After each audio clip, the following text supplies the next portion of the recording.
Oi, gente, tudo bem? Bora fazer questões, galera? Mais uma livezinha. Como que vocês estão?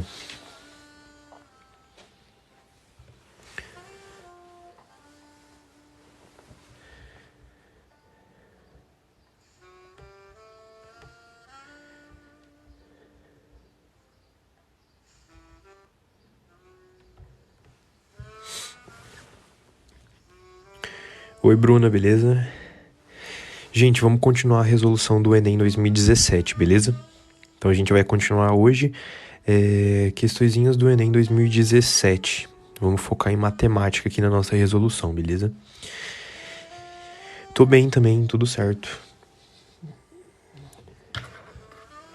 Tirando o frio, né? Eu não gosto muito de frio. Aqui onde eu moro tá relativamente frio, então eu não gosto muito. Mas é o que tem, né?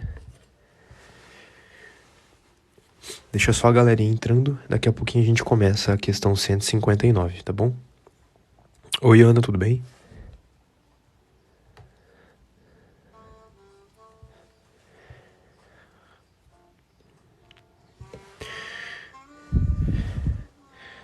Então, Curitiba é mais frio ainda, porque eu sou do norte do Paraná, Curitiba fica no sul, né? Mais pra baixo, então, teoricamente, aí tá mais frio do que aqui. Gente, como que tá a imagem pra vocês? Como que tá a música de fundo? Como que tá o áudio? Tá tudo certinho pra gente começar? Comenta aí, se tiver tudo certinho, a gente já inicia, beleza?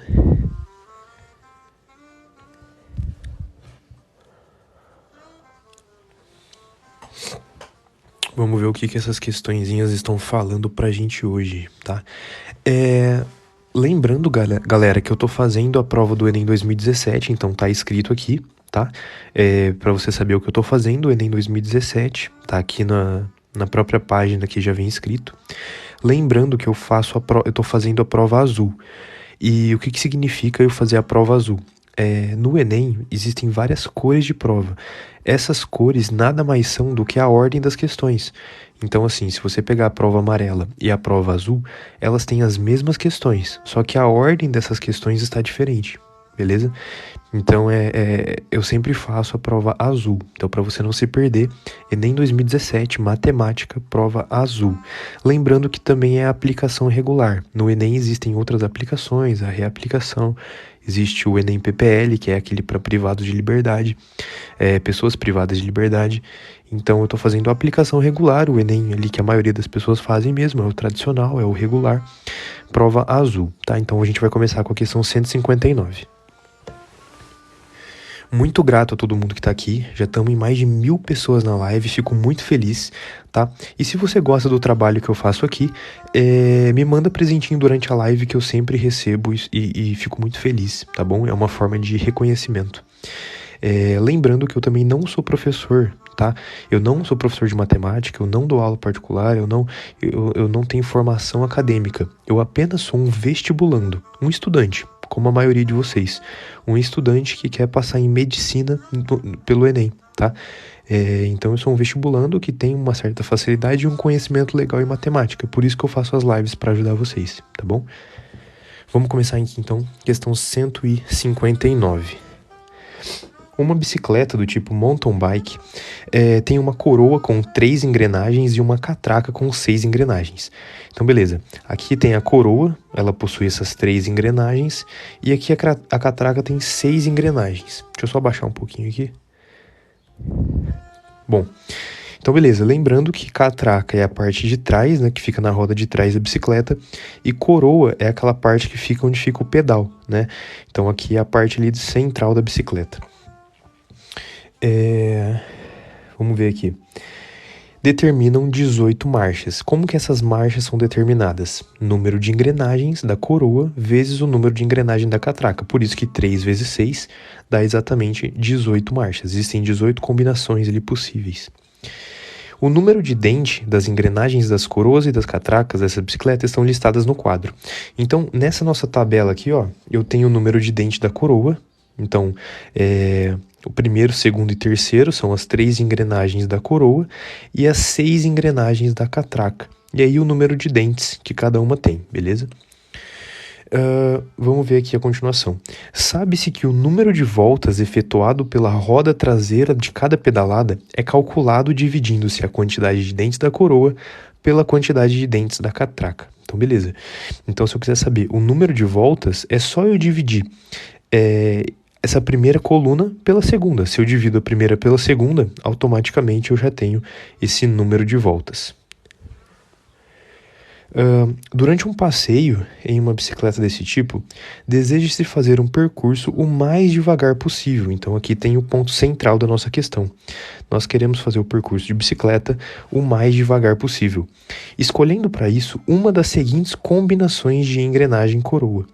Então a gente quer saber que essa questão quer saber de nós qual que vai ser a combinação escolhida para que a gente faça a viagem mais devagar possível, beleza? Então essa é a nossa questão. Bom, galera, tem duas formas de resolver essa questão. Uma é de forma matemática e a outra questão, a outra resolução nada mais é do que você entendendo o que é a bicicleta, né? Eu não sei se tem gente que pedala aí, que é ciclista, que entende mais a fundo de bicicleta. Gente, tá machucado aqui, ó. Pra quem tá vendo na live, eu acabei ralando e machucando. Mas tá de boa, beleza? Galera, então pra resolver essa questão, primeira coisa. Todo mundo lembra como que eu coloco uma marcha pesada? Eu quero que vocês comentem aí. Como que eu coloco uma marcha pesada na minha bicicleta? Onde que eu preciso deixar a correia na coroa e onde que eu preciso deixar a correia na catraca para que a bicicleta fique com uma marcha bem pesada.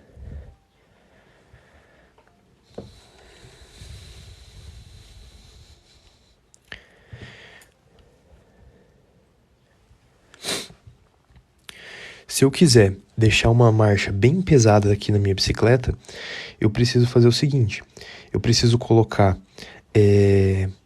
aqui no parte do meio, eu preciso colocar nessa de dentro e lá na minha catraca, aliás, ao contrário, né? 1 e 6, isso, exatamente. Se eu pegar aqui na minha coroa e colocar exatamente nessa 1 aqui, ó, e pegar a minha catraca e colocar na 6, se eu fizer isso, ela vai ficar muito pesada. Então, se eu colocar aqui, ó, 1 e 6, ela vai ficar com a marcha bem pesada. Ela ganha velocidade muito grande, o esforço é maior, mas quando ela ganhar velocidade, ela vai percorrer muito mais distância, né? Então, ela não vai mais devagar possível. Se ela não vai mais devagar possível, significa que para que ela vá mais devagar possível, eu preciso fazer o processo contrário desse 1, 6 aqui. Qual que é o processo contrário? 3 e 1. Se eu colocar na minha coroa, na terceira, se eu colocar na última aqui, ó, na minha coroa, na terceira, e o número de dente da catraca aqui, ó, for o maior possível, aqui perdão, gente, aqui na de dentro, né? Aqui na de dentro e aqui na de fora, tá? De dentro e de fora. Então, na coroa, ela vai lá no pequenininho e na catraca ela vai lá no grandão. Então, se eu colocar 3 e 1, a marcha dela fica extremamente leve. Se a marcha ficar extremamente leve, eu pedalo muitas vezes, eu vou pedalar muitas vezes e eu não vou sair do lugar. Então significa que eu vou fazer o percurso mais devagar. Eu tenho que pedalar muito, muito, muito e para não andar quase nada, porque a marcha tá leve. Se a marcha tá leve, ela tá mais devagar possível. Então a combinação é 3 e 1. E a coroa e catraca que diz combinação 3 e 1 é exatamente a 4, né?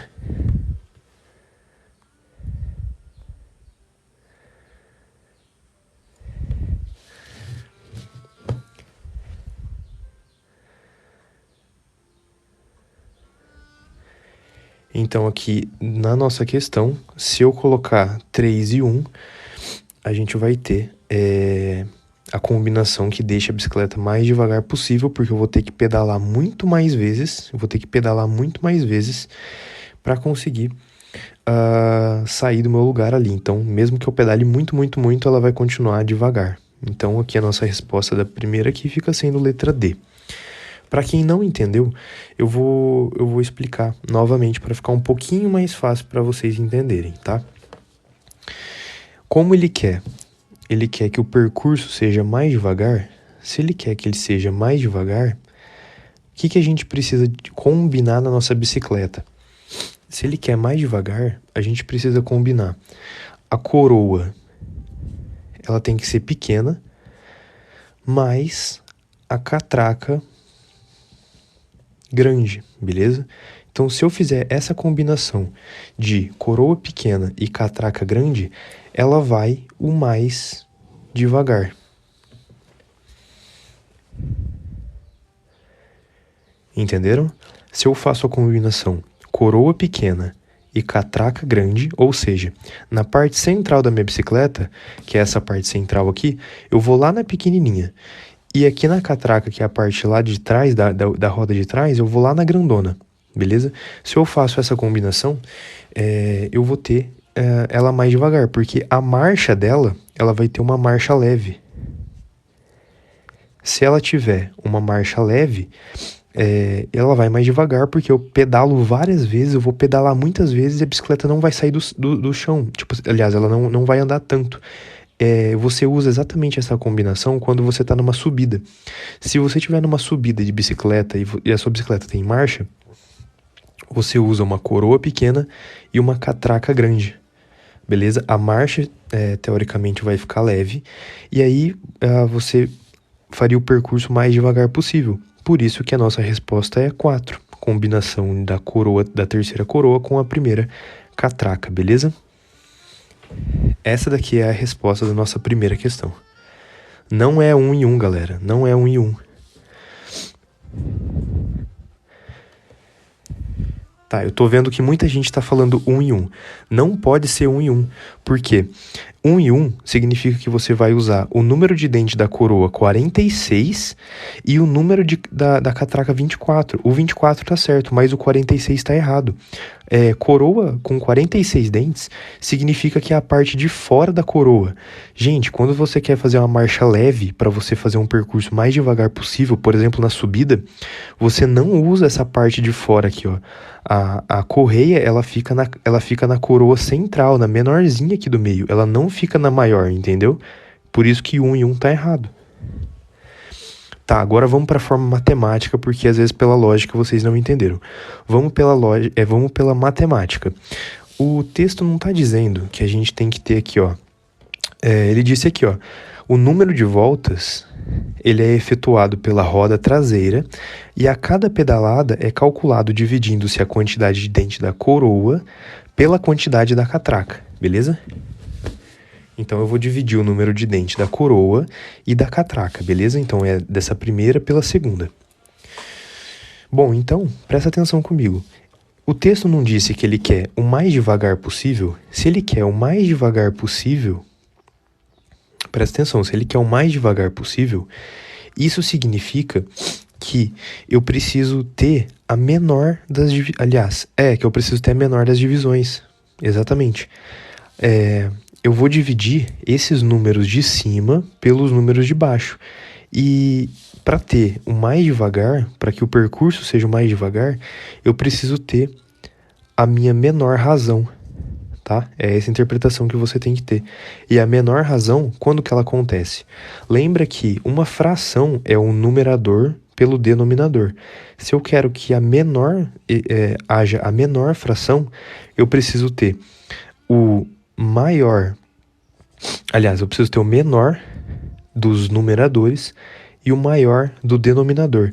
Se eu tenho o menor do numerador e eu tenho o maior dos denominadores, isso faz com que, no geral, a minha fração ela seja menor. Tá bom? Então, matematicamente, quando eu tenho um numerador menor e um denominador grandão, eu dividi a minha fração em mais partes e peguei menos partes. É como se eu dividisse a minha pizza em muitas partes e peguei a menor delas, né? O menor número delas. Então, isso significa que a fração como um todo ela é menor. Por isso que, para eu ter a menor razão, eu preciso pegar obrigatoriamente o menor numerador e o maior dos denominadores. Então, no caso, seria 26 sobre 24. Tá bom? Então, fazendo essa relaçãozinha matemática aqui, eu tenho a menor das minhas razões. Isso significa que a roda traseira vai dar muito mais voltas e vai sair muito menos do lugar, porque a marcha tá leve, então ela vai o percurso muito mais devagar, entenderam? Essa é a resolução para essa questão, galera. A lógica de você ter a menor das razões, ou você mesmo conhecer sobre bicicleta. Você saber que quando você coloca na pequenininha na frente e lá na grandona atrás, a marcha é leve, você pedala muito e ela não vai rápido. Então ela vai devagar, tá bom? Fechou, galera? Vocês entenderam essa questão? Não sei se vocês entenderam, se ficou confuso. Se você entende de bicicleta, você resolve na hora. Se você não entender, você pode ir pela razão entre o número de dente da coroa pela da catraca. Beleza? Então a gente teve a nossa primeira questão aqui.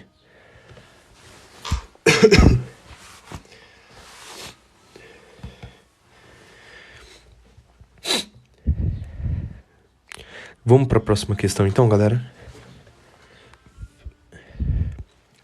26 sobre 24, essa fração 26 sobre 24 tá no texto, galera. O número de voltas efetuado pela roda traseira é calculado dividindo o número de dentes da coroa pelo da catraca. Então eu dividi coroa por catraca.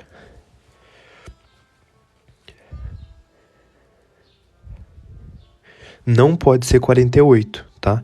Porque você quer que tenha a menor razão das suas frações. Tem a menor razão. Para ter a menor razão, você precisa pegar o menor numerador com o maior denominador, tá bom? Gente, fechou? Vamos aqui para a próxima questão, então. Questão 160, galera. Questão 160. Lembrando, gente, que se você ainda não me seguiu lá no Instagram de estudos, tá aqui na descrição do perfil, tá? Eu sou vestibulando de medicina, eu tento medicina há alguns anos, eu já tirei mais de 800 em matemática, mais de 900 na redação do Enem também, por 4 vezes. E lá no meu Instagram de estudos eu dou muita dica de estudo, tá? Então se você não me seguiu no Instagram de estudos, tá aqui na descrição do perfil. Eu coloco muita coisa no Reels, no feed, mostro minha rotina, ajudo vocês com questões, com resoluções, dicas de plataformas para vocês assinarem e estudarem para Enem, para vestibular, enfim, tem muita coisa que eu tenho conhecimento e eu posso agregar para vocês. Então me segue aqui no Insta que tá aqui na descrição, tá bom? Vamos aqui para a questão 160. O comitê organizador da Copa do Mundo de 2014 criou a logomarca da Copa, composta por uma figura plana de slogan "Juntos num só ritmo", com mãos que se unem formando a taça FIFA. Considere que o comitê organizador resolvesse utilizar todas as cores da bandeira nacional, verde, amarelo, azul e branco, para cobrir a logomarca de forma que as regiões vizinhas tenham cores diferentes. De quantas maneiras diferentes o comitê organizador da Copa poderia pintar a logomarca com as cores citadas? Olha que legal. Essa questãozinha aqui, ela vai envolver a análise combinatória, tá? Então, como que a gente pode resolver? A primeira coisa é você prestar atenção no título. Prestar atenção aqui no nosso enunciado, porque ele está dizendo aqui, ó, que é pra gente considerar ela como uma figura plana, tá vendo? Figura plana. Tá vendo que se nós olharmos essa taça aqui, todo mundo concorda comigo que ela é uma figura tridimensional, né? Todo mundo concorda comigo que se eu olhasse aqui, eu consigo imaginar esse pedacinho aqui, ó, dando a volta, por exemplo, tá? Esse pedacinho aqui dando a volta e sendo uma das mãos lá em cima. Isso daqui na prática seria uma figura 3D, mas o texto pediu para a gente considerar como uma figura plana.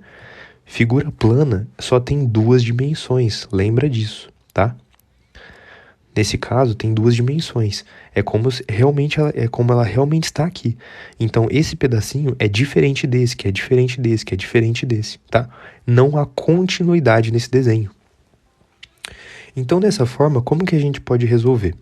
Tá vendo que o texto disse que ele vai usar todas as cores da bandeira nacional: verde, amarelo, azul e branco, beleza? Então, eu tenho quatro cores para serem usadas, tá bom? Se eu tenho quatro cores, aqui eu tenho os meus espacinhos que eu posso ir usando. Bom, então de quantas maneiras diferentes o comitê organizador da Copa poderia pintar essa logomarca com as cores citadas? Lembrando que o texto disse que regiões vizinhas têm que ter cor diferente. Então, por exemplo, vamos supor, se eu pintar a primeira aqui, ó, se eu pintar a primeira de azul, vamos supor que esse pedacinho aqui, ó, eu pintei de azul. Se eu pintei ele de azul, esse meu que tá do lado, ele não pode ser azul, tá? A cor que eu usei não pode ser a mesma vizinha. Se eu usei uma cor aqui, essa primeira mão não vai poder ser igual a essa. E assim por diante. Então, como que a gente faz para resolver isso? Primeira coisa, nesse primeiro espacinho aqui, ó, quantas opções de cores eu tenho? Quantas opções de cores eu tenho para pintar esse primeiro espacinho aqui? Todo mundo concorda comigo que aqui eu tenho 4 opções, né? Esse primeiro eu posso pintar tanto de verde, como de amarelo, como de azul ou de branco. Eu posso então deixar ele em branco, ou pintar de branco, pintar de azul, ou pintar de amarelo, ou pintar de verde. Vamos supor então que eu pintei de alguma dessas cores e beleza. Aí, nesses outros próximos aqui, não pode ser a mesma cor vizinha. Então, quantas opções que eu teria nesse do lado aqui? Aqui eu vou ter 3 opções.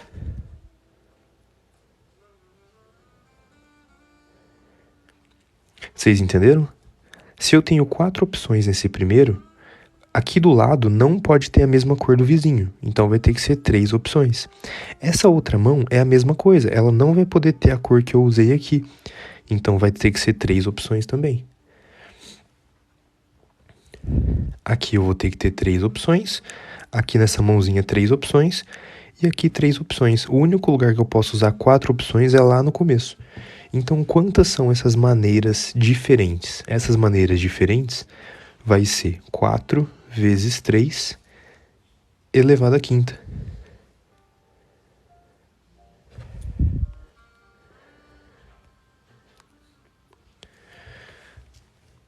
Beleza?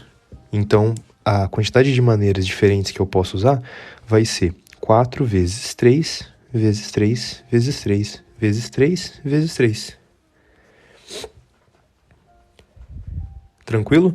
Então vamos finalizar essa questão aqui.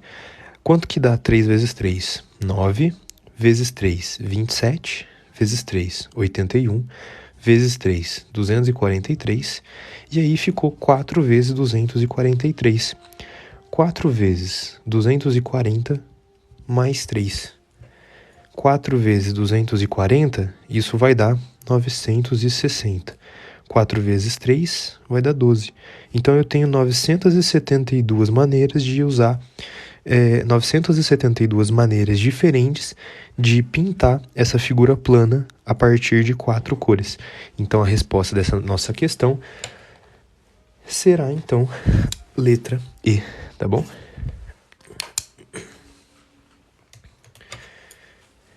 Vocês entenderam? Ficou alguma dúvida sobre essa questão, galera? Hoje eu tô com a voz um pouquinho ruim, tá? Então eu tô falando um pouquinho mais baixo, minha voz tá meio zoada, tá? Mas juntos a gente vai se ajudando aí. Então a resolução dessa nossa questão fica assim, tá bom?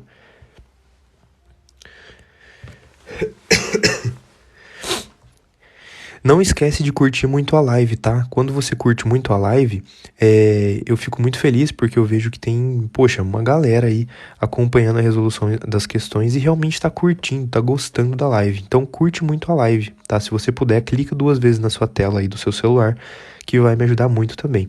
E a todo mundo que puder e quiser mandar presentinho, tá?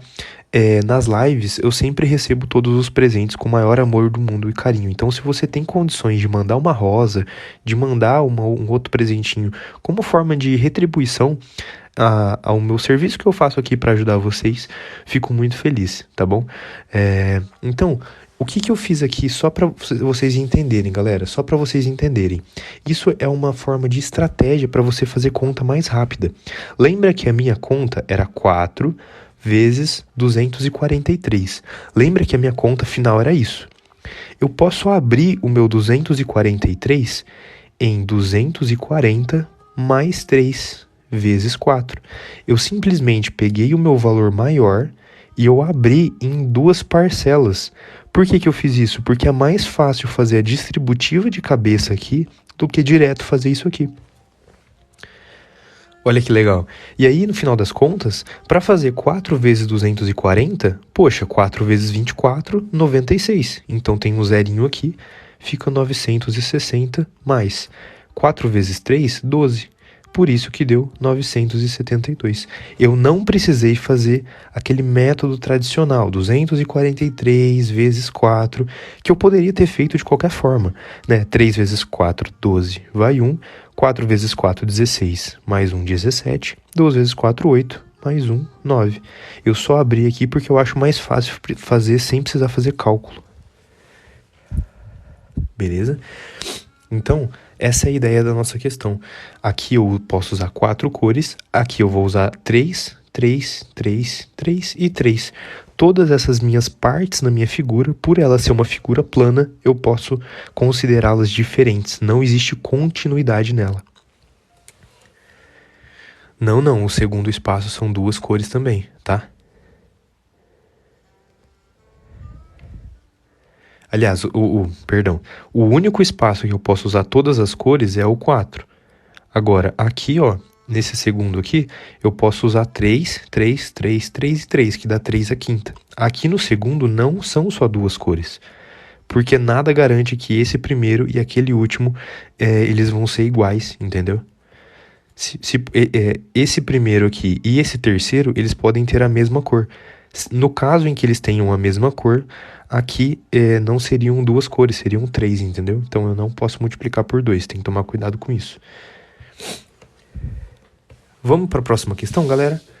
Questão 161, uma questão que envolve aparentemente geometria espacial, né? A gente tem possivelmente um cubo aqui.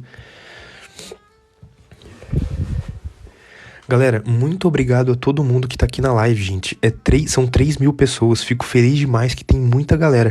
Então, se você puder, me segue no Instagram de estudos, tá aqui na descrição do perfil. Tem muito conteúdo, muita coisa legal pra agregar nos estudos de vocês, tá? Então, se você puder, me segue aqui no Instagram, tá bom? E se você precisar de qualquer ajuda, me chama lá, que eu vou ajudando vocês, tá bom? E muito obrigado a todo mundo que tá mandando presentinho aqui na live também. Se você tem condições, manda presentinho aí pra mim, dá aquela força, aquela moral, tá? Vamos aqui pra questão 161. Viveiros de lagosta são construídos por cooperativas locais de pescadores em formato de prismas reto-retangulares, fixados no solo e com telas flexíveis de mesma altura, capazes de suportar a corrosão marinha. Para cada viveiro a ser construído, a cooperação utiliza integralmente 100 metros lineares dessa tela, que é usada apenas nas laterais. Beleza, 100 metros. Então a gente tem essa nossa figura aqui, a gente tem o nosso nível do mar e aqui as dimensões da nossa base, x e y. Como as dimensões são diferentes, isso aqui não é um cubo, ele é um prisma reto-retangular, tá bom? Se aqui fosse x e aqui fosse x, ele seria então um cubo, beleza? Bom, vamos ver aqui. Quais que devem ser os valores de x e os valores de y em metro para que a área da base do viveiro seja máxima? Então, ele quer a área máxima, beleza?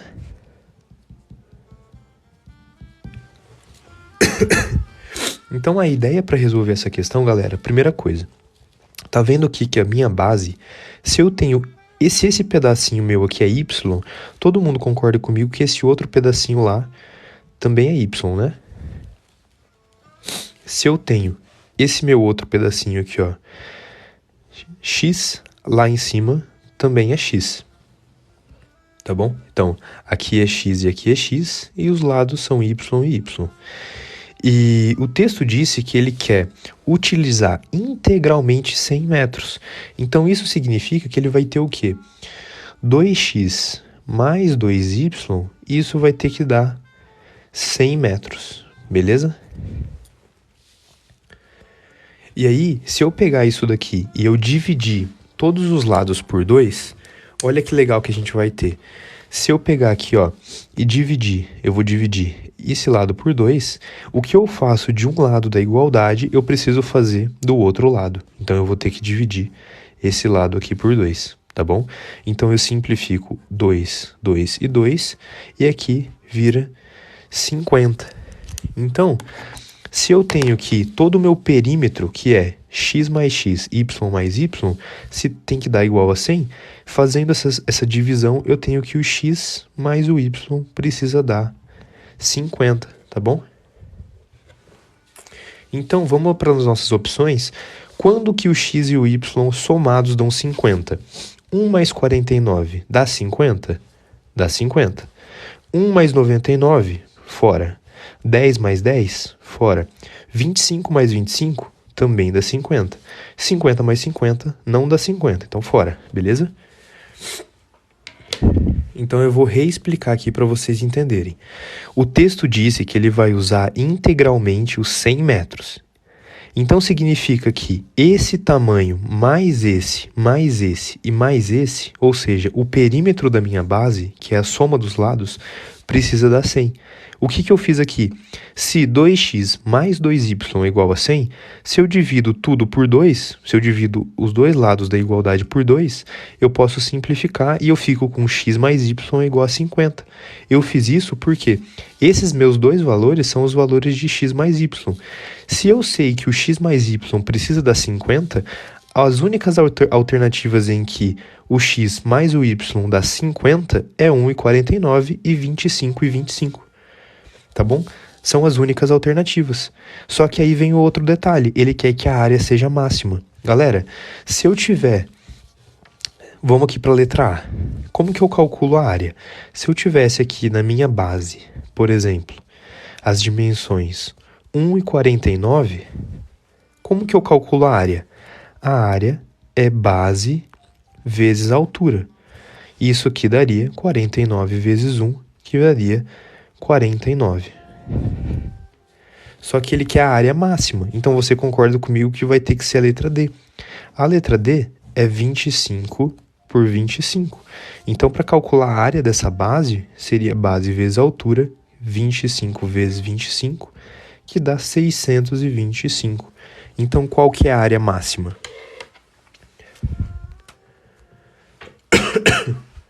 A nossa área máxima aqui não vai ser a letra A, não vai ser só 49, vai ser 625. Então, essa daqui, a letra D, fica sendo a nossa área máxima, tá bom? Então, a letra D aqui é a nossa área máxima. Então, para resolver essa questão, era só isso que a gente tinha que fazer. Para resolver ela, nada mais eu precisava saber que o meu perímetro precisa dar 100. E aí, descobrindo quais que vão dar, eu só multiplico um pelo outro para ver qual que dá a área máxima, tá bom? Vocês entenderam? Ficou alguma dúvida? Simplesmente eu precisava ver, somando todos os lados da minha base, precisa dar 100. Então, eu primeiro fiz isso e eu vi que a letra A e a D, 1 mais 49 dá 50, 25 mais 25 dá 50. Portanto, os dois daria 100, o meu perímetro. Mas aí eu preciso ver qual que é a área máxima. Para calcular a área máxima é só multiplicar um lado pelo outro, porque é uma área. Então eu vi que 25 vezes 25 é muito maior que 1 vezes 49. Todo mundo entendeu? O x e o y não precisam dar diferentes, tá? Vocês entenderam, galera? O x e o y, eles podem dar diferentes ou eles podem dar igual, sem problema. Vou tomar uma água aqui, galera. Tô um pouquinho gripado, um pouquinho dor de garganta, mas seguimos firmes, tá?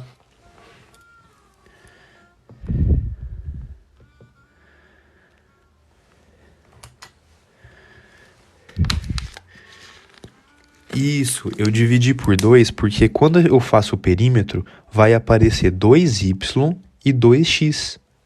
2y mais 2x é 100. Se eu quero saber só o x e o y, é só dividir tudo por 2, que aí deu igual a 50. Por isso que 1 mais 49 é 50 e 25 mais 25 é 50.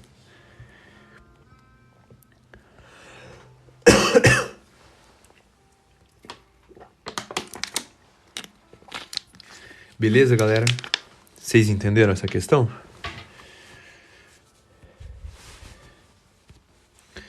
Vamos para a próxima questão, galera? Posso começar a próxima?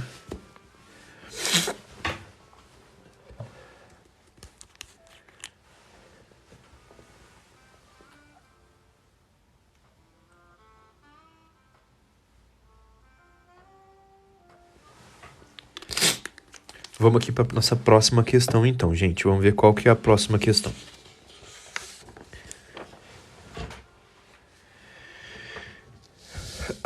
Próxima questão.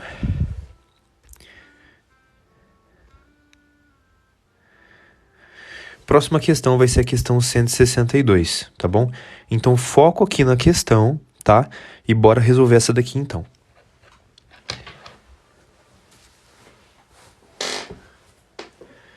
Calma aí que eu perdi minha caneta. Achei. Vamos ver essa questão 162, o que ela tá falando. Vamos lá. O fisiologista inglês Archibald Vivian Hill propôs... Vocês gostaram do meu inglês, né? Archibald Vivian Hill propôs em seus estudos que a velocidade V de contração de um músculo ao ser submetido a um peso P é dado exatamente por essa equação. Então, beleza. Então, eu tenho aqui P mais A vezes o V mais B é igual a uma constante. Então, o A é constante, o B é constante e o K é constante. Então, esse valorzinho de K, o valorzinho de B e o valorzinho de A são todos constantes. Então, por que é uma função? É no caso aqui, uma função, uma equação, mais propriamente dito, porque eu estou relacionando o P e o B, tá vendo? Se ele diz que A, B e K todos são constantes, o P e o V são variáveis. Esses dois aqui são variáveis, os outros três são constantes. Por isso que é uma equação, uma função, tá bom? O fisioterapeuta, com o intuito de maximizar o efeito benéfico dos exercícios que recomendaria a um dos seus pacientes, quis estudar essa equação e classificou dessa forma. Então, aqui eu tenho vários tipos de curva. Tem a curva semi-reta oblíqua, semi-reta horizontal, ramo de parábola, arco de circunferência e ramo de hipérbole. Beleza. O fisioterapeuta analisou a dependência entre V e P. Foi exatamente o que eu falei. Como todos os outros valores são constantes, entre o V e o P vai existir uma dependência, uma relação, tá? Porque os outros valores são constantes. E classificou de acordo com a sua representação geométrica no plano cartesiano, utilizando o par coordenada P e V e admitindo que o K é maior que zero. O gráfico da equação é de qual tipo? Então, qual que é o nosso objetivo nessa questão? O objetivo na questão é pegar essa nossa equação e ver qual gráfico que ela descreve, tá? Simplesmente isso. Eu vou resumir para você tudo isso daqui. É simplesmente pegar essa nossa equação e ver qual gráfico que ela se assemelha, tá? Se ela é uma semi-reta oblíqua, uma semi-reta horizontal, um ramo de parábola, um arco de circunferência ou um ramo de hipérbole. Primeira coisa que eu vou fazer para ajudar vocês. Eu vou fazer para vocês como que seria essas nossas curvas dentro de um plano cartesiano para vocês entenderem, tá? Então vamos lá, para você entender. Se eu tenho aqui, vamos aqui parte por parte, tá?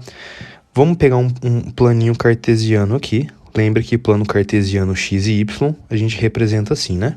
Então eu tenho um planinho cartesiano. Como que é uma semi-reta oblíqua? Uma semi-reta oblíqua nada mais é que uma reta, só que ela é uma semi-reta. Então, qual que é a diferença entre uma reta e uma semi-reta para vocês entenderem? O que é uma oblíqua? Oblíqua, ela pode ser assim, quando ela for crescente, ou ela seria assim se ela for decrescente. Essas duas retas que eu fiz, elas não possuem... Gente, a questão é bem bonita, vocês vão entender e aprender muita coisa, presta atenção. Essas duas retas que eu fiz, elas são retas porque elas são infinitas. Essa minha reta é crescente, essa minha reta é decrescente e as duas são infinitas. Quando eu chamo de semi-reta, se eu falei que é uma semi-reta, significa que ela já possui início. Se ela possui início, vamos supor que eu chamei esse pontinho aqui, ó.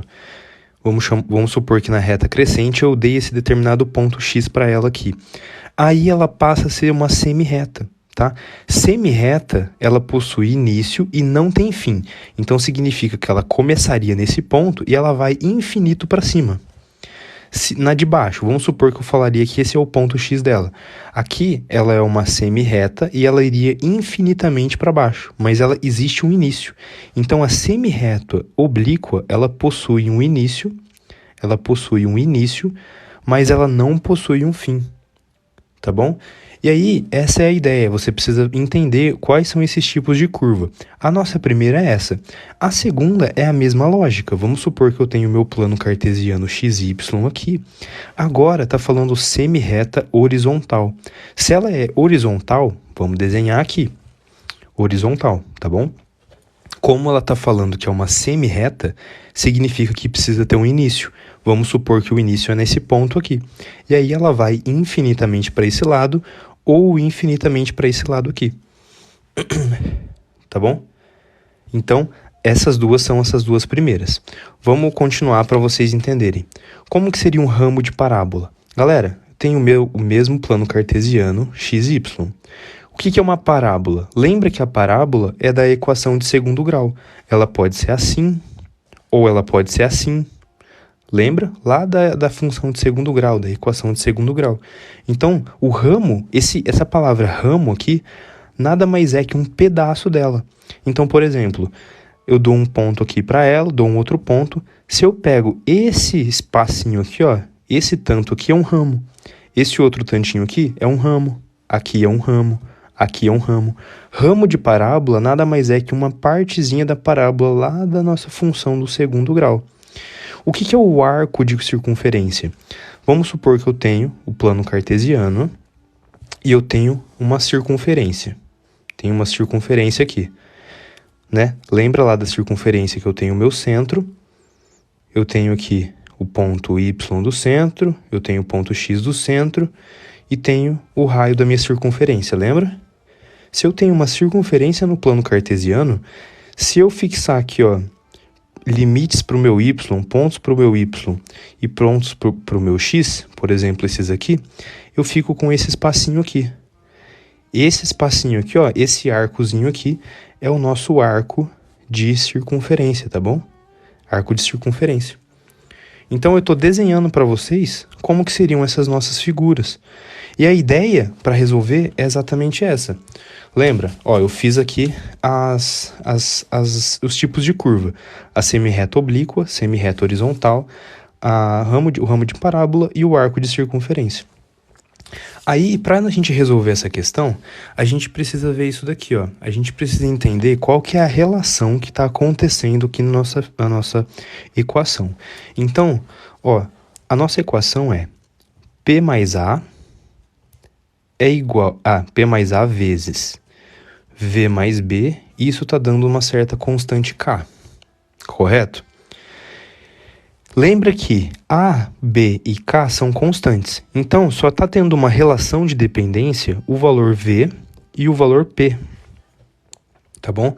Então, o que eu posso fazer? Eu posso isolar para eu conseguir compreender. Se a gente for isolar, eu posso fazer o seguinte. Tá vendo aqui, ó, que... vamos isolar o V. Ó, eu tenho V mais B, isso é K sobre P mais A. Tá bom? O que eu fiz aqui? Eu simplesmente passei o P mais A dividindo, tá? Ele estava multiplicando e dividindo. Por que eu fiz isso? Porque o meu objetivo é isolar uma dessas minhas variáveis da equação. Lembra que eu posso isolar tanto o V como posso isolar o P. Eu resolvi isolar o meu V. Esse B está somando, ele passa para o outro lado diminuindo. Então, se eu quiser isolar o meu V, ele é K dividido por P mais A menos B. O que eu fiz aqui? Nada mais do que matemática básica. Eu só isolei o meu V. Por que eu fiz isso? Para a gente chegar em uma constatação. Olha a constatação que eu vou chegar. Tá vendo que o V tá aqui em cima e o P ele tá lá embaixo? Quando o V tá lá em cima e o P tá embaixo, quando duas grandezas estão em lados opostos, nesse sentido, em cima e embaixo, eu posso constatar, posso inferir que V e P são inversos, tá? São inversos. É simples, galera. É a mesma lógica. Eu vou te dar uma formulinha simples para você entender essa relação. Lembra que velocidade é distância sobre o tempo? Tá vendo que a velocidade está em cima e o tempo está lá embaixo. Quanto maior a velocidade, menos tempo eu gasto para percorrer a mesma distância. Se eu tenho uma distância constante, quanto maior a velocidade, menos tempo eu gasto. Se eu isolei a minha incógnita, quanto maior o meu V, menor é o meu P. Entenderam? Eu simplesmente fiz o quê? Simplesmente isolei uma delas, porque era uma relação, e isolando eu percebi que elas são grandezas inversas. Então basta eu olhar aqui nas nossas curvas o que estabelece uma relação de inverso. O que estabelece uma relação de inverso. E aí, para cada um desses tipos de curva, repara que eu consigo fazer uma função para elas. Lembra que aqui na nossa semi-reta oblíqua, seja crescente, seja decrescente, lembra que isso daqui nada mais é que uma função de primeiro grau. Lembra? F de x é igual a ax mais b.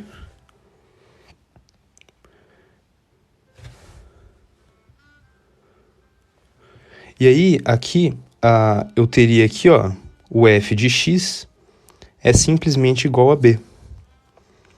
O que eu teria nas minhas outras duas aqui?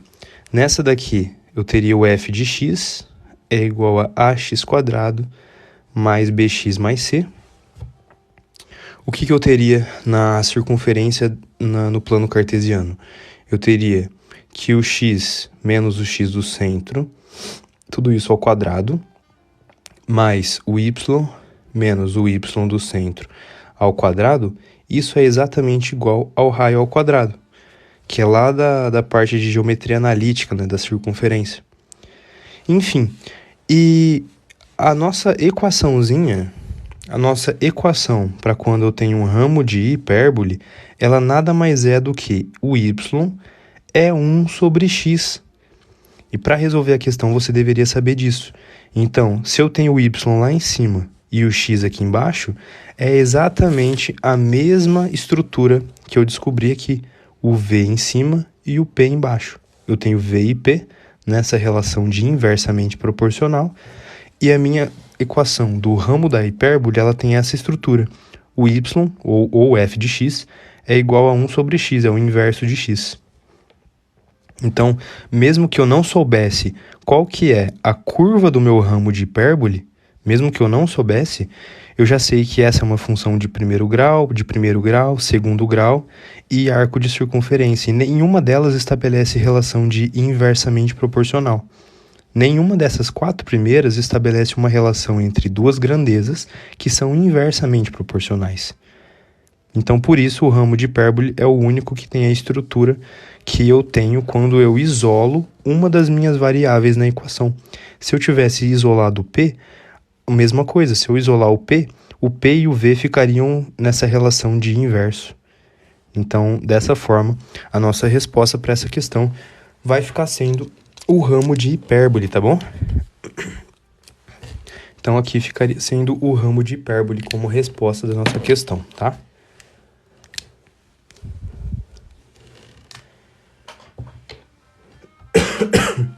Gente, a tosse aqui tá feia. Não tô podendo falar muito, não. Ai, ai. A gripe tá chegando feia.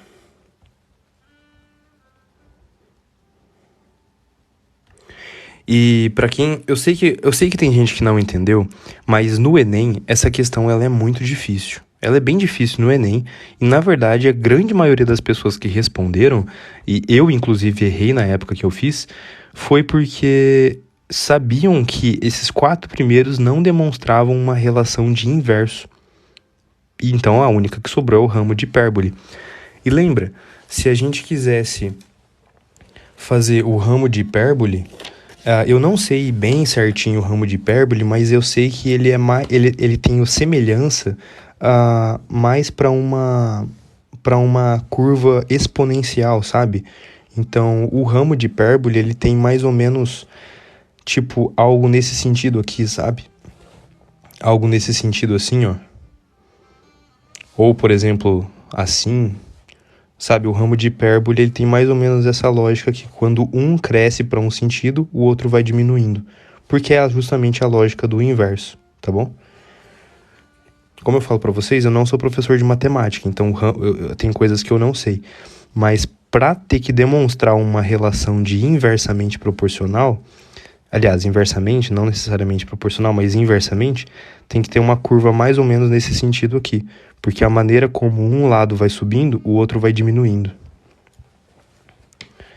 Enfim, galera, essa aqui foi a resolução para essa questão, e é uma questão bem difícil, mas que você responderia sabendo que V e P são inversos, né? São inversos em relação ao outro. E o único que tem uma estrutura de equação inversa é o ramo de hipérbole, tá bom?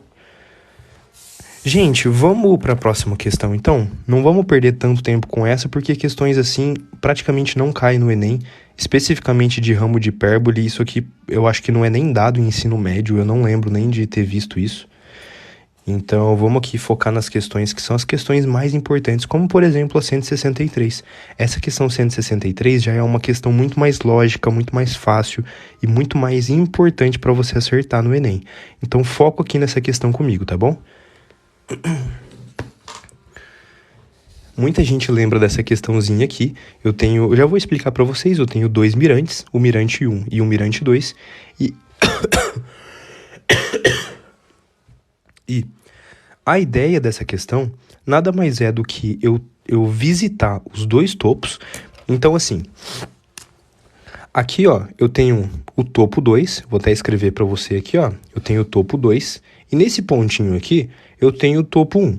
A ideia dessa questão é eu visitar os dois topos. Obrigatoriamente eu tenho que ir pelos dois topos. E aí, indo pelos dois topos aqui, ó, eu vou ter alguns preços. Eu preciso pagar para subir pelo elevador 1. Então vamos supor que eu tô aqui embaixo. Para eu subir para o topo 1, eu vou ter que pagar 15 centavos. Para eu subir do 2, 1,80. Para eu descer do 1 pro térreo aqui, 10 centavos. Para eu descer do 2, 2,30. E a questão também diz mais algumas informações ali em cima, ó. Ela também fala que o custo da passagem do teleférico partindo do topo 1 para o 2 é R$2 e do 2 para o 1 é R$2,50. Então, se eu vou nesse sentido aqui, galera, se eu vou no sentido mirante 1 para mirante 2, eu gasto mais R$2. E se eu vou do topo 2 para o topo 1, ele gasta mais R$2,50. Essa daqui é a lógica dessa questão. Essa é a lógica da questão. Eu tô aqui embaixo, tá? Eu tô aqui embaixo, ó. Vou desenhar até o meu bonequinho aqui. Até desenhei o filho do Kelvin aqui, ou o mini Kelvin, se você preferir. Eu tô aqui embaixo. A ideia é eu ir nos dois topos, tendo o menor custo. A questão até fala para mim, eu tenho que ter o menor custo. Eu quero o menor custo para que eu visite o topo dos dois mirantes e retorne ao solo. Ah, importante, ó. Eu preciso visitar os dois mirantes e retornar ao solo. Por que ele fala retornar ao solo? Porque senão eu podia ficar lá em cima, né? A ideia, se eu ficar lá em cima, eu não pagaria para descer no elevador. Então eu preciso descer ao solo. Então, quais que são as opções aqui, galera? Quais que são as minhas opções? Você concorda comigo que se eu tô aqui embaixo, eu posso, ó, vem comigo, ó, um caminho possível. Eu entrar no elevador, entrar no mirante 1, pegar o elevador 1 e subir até o topo 1, aí eu pego o teleférico e vou do topo 1 até o topo 2, e depois eu desço de elevador do topo 2 até o chão. Todo mundo concorda comigo que esse é um caminho possível? Primeiro caminho possível, ó, eu venho, entro por aqui, pego lá o teleférico e volto. Esse aqui é o primeiro caminho possível. Todo mundo entendeu que esse é um primeiro caminho possível? Outro caminho possível que eu posso fazer. Se eu tô aqui embaixo, eu posso ir pelo elevador 2, visitar o topo 2, pegar o teleférico descendo, ir no topo do mirante 1, descer pelo elevador 1 e voltar para cá. Então esse é o meu segundo caminho? Então o primeiro caminho eu fiz nesse sentido aqui, e o segundo caminho no sentido anti-horário, também dá na mesma. Tranquilo? Agora, gente, eu tenho uma terceira opção, que é uma terceira opção que poucas pessoas veem. Olha que legal a minha terceira opção. Eu vou até fazer de outra cor para não confundir. A minha terceira opção, olha que legal. Eu tô aqui embaixo, né? Meu bonequinho tá aqui. Eu posso subir no elevador 1. Ó, eu posso subir aqui no elevador 1. E aí eu posso descer. E aí eu posso ir caminhando a pé. Eu posso caminhar a pé até o mirante 2. Chegando no mirante 2, eu subo de elevador e eu desço de elevador. Você concorda comigo que no final das contas eu realmente vou descendo ao chão e eu realmente vou ter visitado os dois topos? Se eu subir e descer de elevador aqui, vou caminhando a pé, subo e desço no 2. E aí eu não pagaria o valor dos teleféricos. O texto não diz que obrigatoriamente eu preciso pagar o teleférico. Ele não fala isso, então eu posso ir a pé do 1 pro 2. Legal, né? Então vamos calcular quanto que dá esses preços aqui dessas opções. Ah, e tem uma última opção, né? Já estava até esquecendo. A última opção é o meu bonequinho, ele tá aqui embaixo, né? Ele tá de rosinha agora. A minha menininha tá aqui embaixo. Ela pode subir e descer o 2. Ela pode subir e descer o 2 e ir caminhando a pé lá pro 1. E aqui ela também sobe e desce. Só que aí que tá vendo que é a mesma coisa? Tá vendo que subir e descer, subir e descer, subir e descer, subir e descer. Então, se eu começar a subir e descer pelo 1, subir e descer pelo 2, ou se eu começar a subir e descer pelo 2, depois eu subir e descer pelo 1, é exatamente o mesmo caminho. Então, a gente encontraria a mesma resposta, tá vendo? Então, só existem 3 possibilidades. Só existem 3 possibilidades de caminho para nós visitarmos os 2 topos e retornarmos ao chão. Dessas 3 possibilidades, a primeira delas eu vou gastar quanto? Lembra, recapitula comigo, não vai se perder aqui. A primeira delas, lembra que eu fui nesse sentido aqui. Então, eu subi no elevador 1, então a primeira delas é 15 centavos, mais. Aí eu tive que pagar esses R$2 aqui do teleférico, mais 2. Daí, aqui no topo 2, eu vou ter que descer pelo elevador 2. Para descer pelo elevador 2, é R$2,30. Então, mais R$2,30.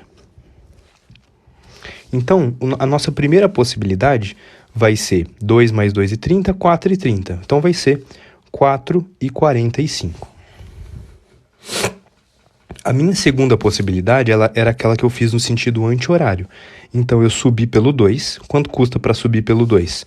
R$1,80. Então, a minha segunda possibilidade custou R$1,80 mais.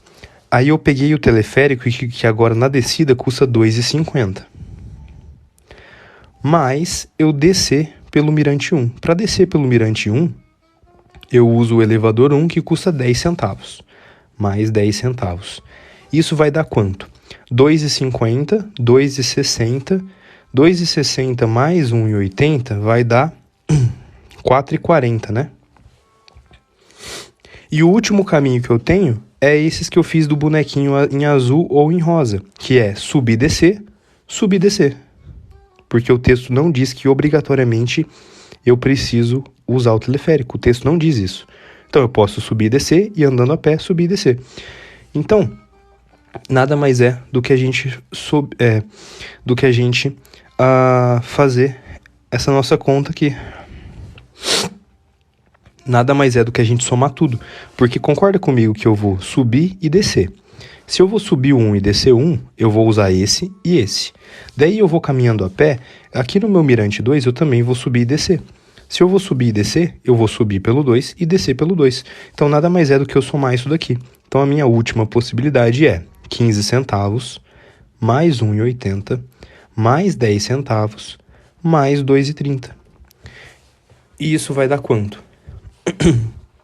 1,80, 1,90, 1,90, 2,5, 2,5 mais 2,30 vai me dar R$ 4,15. Todo mundo entendeu, galera? Então a questão pediu que a gente tivesse o nosso menor o nosso menor custo.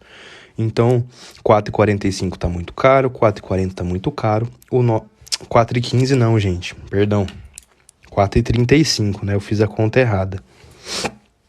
Aqui dá 1,90, 2,5, 4,35. Eu tinha escrito errado, tá?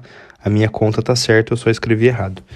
Então, é isso mesmo, né? 1,80, 1,90, 2,5, 2,5 com 2,30, 4,35.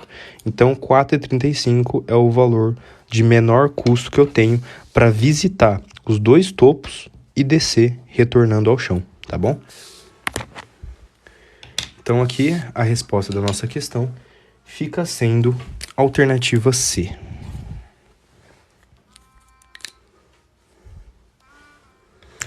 Isso, e é até um ponto legal.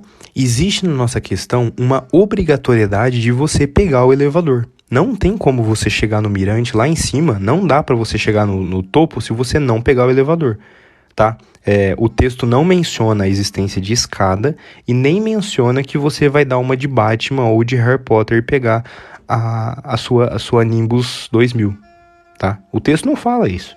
Se o texto não fala isso, você precisa pegar o elevador como qualquer pessoa, tá? Porém, o teleférico você não precisa resolver, beleza? O teleférico você não precisa pegar. Tá, e se subir pela parede? Tá, se subir pela parede, talvez você esteja no Aranhaverso ou alguma coisa do tipo, mas o texto também não mencionou, tá? Talvez tá você e o Doutor Estranho ali e o Tom Holland, não sei, mas a questão ainda não falou nada. Então, teoricamente, você precisa pegar o elevador. Mas o bondinho, você só precisa dar o rolê de bondinho se você quiser. Você pode subir e descer de elevador e ir andando a pé depois.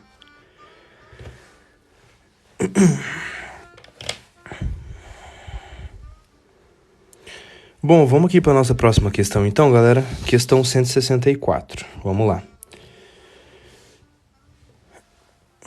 Eu sei que não tem graça. Eu infelizmente, não nasci pra fazer parte da comédia não, tá? Infelizmente. Então, vamos lá. Quem quiser tirar um print da resposta rapidão, e se você entender essa resolução, né? Porque ficou um pouquinho bagunçado ali, mas se você entender, existem 3 possibilidades de caminho, esses são os custos, e ali tá o desenho de por qual caminho que você iria. Então, tira um print aí rapidão, tá?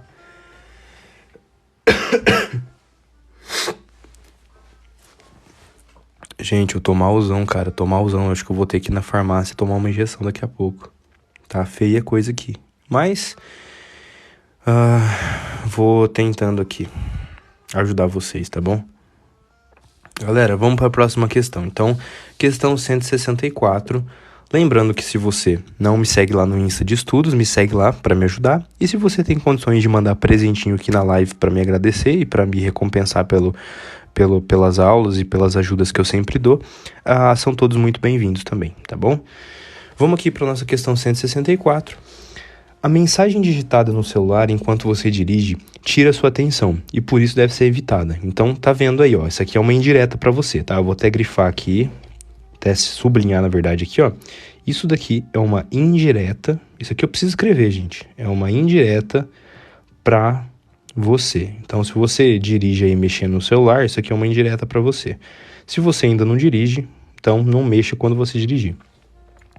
Pesquisas mostram que o motorista que dirige um carro a uma velocidade constante percorre às cegas, isto é, sem ter visão da pista, uma distância proporcional ao tempo. Então, beleza. Distância é proporcional ao tempo. O texto nem precisava falar isso, porque distância sempre é proporcional ao tempo. O que significa isso? Quanto mais tempo eu estou dirigindo, maior é a distância que eu vou percorrer. É uma coisa óbvia, tá? É só uma lógica. Quanto mais tempo eu dirijo, mais tempo eu percorro. Quanto mais tempo eu dirijo mexendo no celular, maior distância eu vou percorrer. Entendeu? Tempo e distância sempre são diretamente proporcional. O texto nem precisava ter falado. Então, essa distância é proporcional ao tempo gasto ao olhar para o celular durante a digitação da mensagem. Então, você está olhando para o celular, está digitando a mensagem ali no carro, você está percorrendo mais distância. Considere que isso de fato aconteça. Suponha que dois motoristas X e Y dirigem com a mesma velocidade constante. Então, a velocidade constante é isso que a gente pode falar, que o Vx é igual a Vy. O texto disse que Vx e Vy são iguais e são constantes.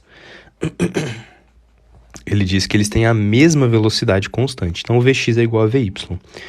E eles digitam essa mensagem em seus celulares.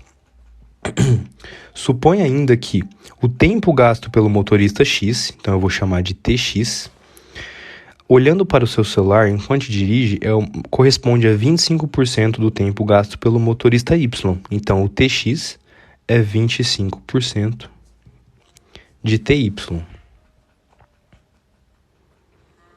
Beleza? Eu só traduzi o meu texto. O texto disse que a velocidade do x é igual à velocidade do y e ambas são constantes. Então, Vx é igual a Vy. O texto disse que o tempo do x é 25% do tempo do y. Então, eu só escrevi isso. Tx é 25% de Ty. O que eu posso fazer aqui? Eu posso simplificar o 25 com 100, que daria 1 sobre 4. Eu posso simplificar o 25 com 100, que dá 1 sobre 4. Então, reescrevendo isso, eu tenho que o Tx é 1/4 do Ty, beleza? E que as velocidades deles são iguais. Qual que é a nossa pergunta? Qual que é a razão, lembra que razão é uma divisão, entre a distância percorrida por x e a distância percorrida por y? Ele quer, então, quanto que vale dx por dy? Essa é a pergunta da nossa questão. Velocidade do x é igual à velocidade do y, o tempo do x é 1/4 do tempo do y, e ele quer saber qual que é a distância do x em relação à distância do y. Olha como a gente pode pensar essa questão. Gente, presta atenção comigo, se tx equivale a 1/4 de ty, e elas são grandezas diretas, significa que o dx é o mesmo 1/4 do dy. Se eu tenho que tempo e distância são diretamente proporcionais, se o tempo x é 1/4 do dy, a distância de x é 1/4 de dy. Então, fazendo dessa forma, eu simplesmente pego esse meu y aqui e vou passar dividindo lá. Então, eu tenho que o dx pelo dy vai me dar 1/4, tá?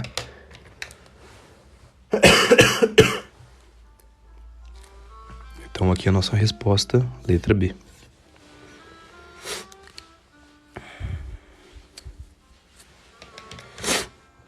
Todo mundo entendeu, galera? É só você pensar isso. Distância e tempo são proporcionais. Quanto maior a distância, maior o tempo. Maior a distância, maior o tempo. Menor distância, menor tempo. Se o tempo x é 1/4 do tempo y, a distância que o x percorre é 1/4 da distância do y. Então, para eu deixar dx sobre dy, é só eu passar dividindo o meu dy. Aí fica dx sobre dy é igual a 1/4. Tranquilo? Então, aqui a nossa questão fica sendo 1/4.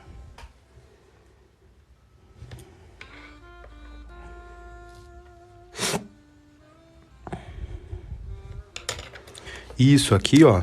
Aqui eu dividi, ó. Eu dividi por 25 e dividi por 25. Só simplifiquei. Então, para quem quiser tirar print, tira print aqui da resolução, tá? É só você entender que o tempo e a distância são proporcionais. Se o tempo é 1/4 do tempo y, significa que a distância é 1/4 da distância y. Então, para eu encontrar dx sobre dy, nada mais é eu passar o dy dividindo. Ele está multiplicando aqui, ele vai dividindo.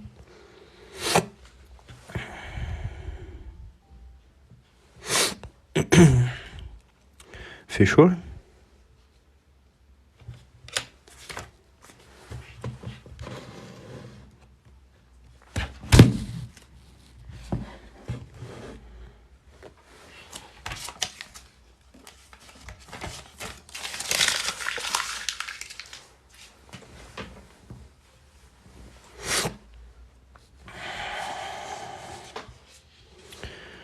Galera, vamos para nossa última questão? Questão 165 vai ser a última que eu vou fazer hoje, beleza? Já tô a 1h15 de live, minha garganta tá doendo bastante, não tô muito bem hoje. Então, essa vai ser a última questão que a gente vai fazer hoje, beleza?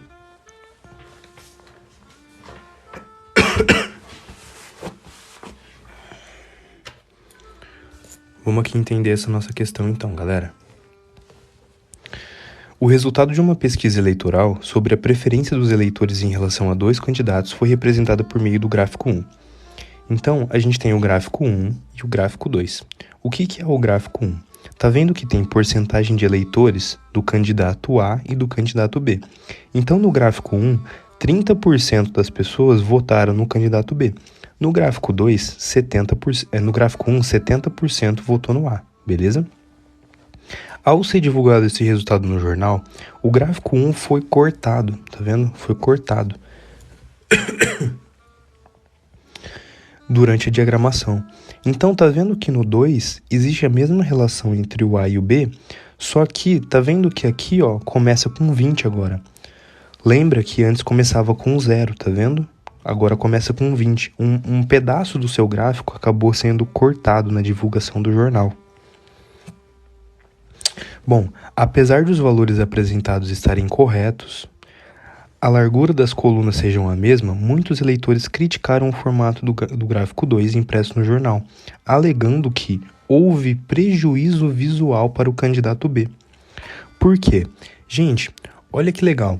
Tá vendo que nosso primeiro gráfico, a relação entre B e A está exatamente perfeita. Aqui 30 de 100, aqui 70 de 100, 30 em relação a 70, está totalmente equilibrado. Visualmente, essa é a disposição. Aqui, um pedaço do jornal foi cortado. Então, aqui aparece como 20, mas na verdade era para ser 0.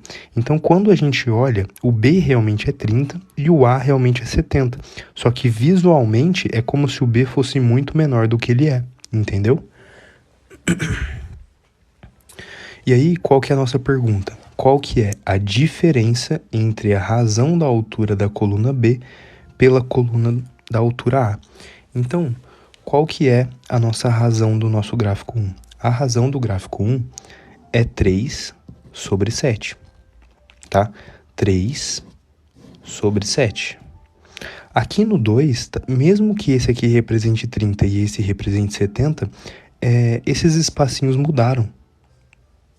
Então, na verdade, a razão aqui vai ser de 1 para 5, porque o B está correspondendo apenas a 1 e o A corresponde a 5. Então, a razão é 1/5 e aqui é 3/7.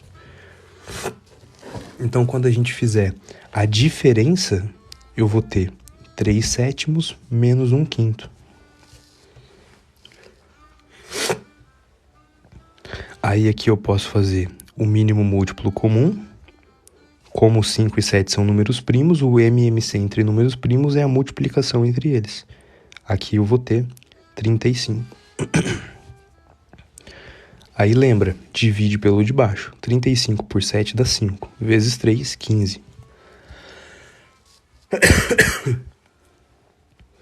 35 por 5, 7. Menos 1, 7. 15 menos 7. Então a nossa resposta, 8,35.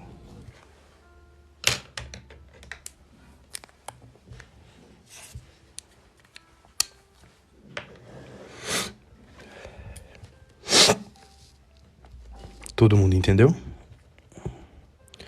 A ideia para fazer essa questão é simplesmente você perceber que esse gráfico 2 começa em 20. E aí, o que representava 3 sétimos lá no primeiro, agora é 1/5, porque o B ele ocupa uma coluninha aqui ó, na horizontal, esse espacinho que responde a 1, e o 5, e aqui ele representa 5. Então, essa nova fração, essa nova razão é de 1/5.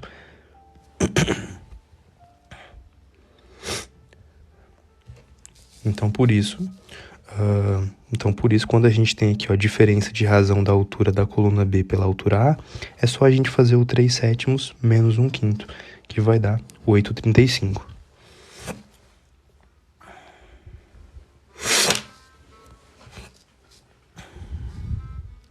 Beleza, gente? Valeu? Galera, muito obrigado a todo mundo que participou da live. A gente fez 1h20 de live. Eu tô falando bem baixinho, minha garganta tá bem dolorida, tá ruim, mas eu não queria deixar de fazer a live pra vocês, tá? Então, muito obrigado a todo mundo que participou, que curtiu, que me seguiu. Se você puder me seguir aqui no Instagram de estudos, me segue lá. É muito fácil, é só entrar no meu perfil aqui no TikTok e me seguir lá no Insta para me ajudar no crescimento lá. E lá tem muita dica também, olha os posts que eu já coloquei, olha todos os destaques, tem muita coisa interessante para agregar nos estudos de vocês, tá bom? E se você tem interesse em comprar plataforma de estudos focado em matemática, tá? Me procura, porque tem plataforma que eu tenho cupom de desconto, que não sai caro e ela é bem completinha pro Enem, tá bom? É a Desvendando a Matemática com o Felipe Ghisoli, lá do Universo Narrado. Eu sou o único Instagram que é parceiro dele, tá bom? Então, o Universo Narrado, muita gente conhece, ele já é bem grande aí nas redes sociais, e eu sou grato porque eu sou aluno dele e o único parceiro dele.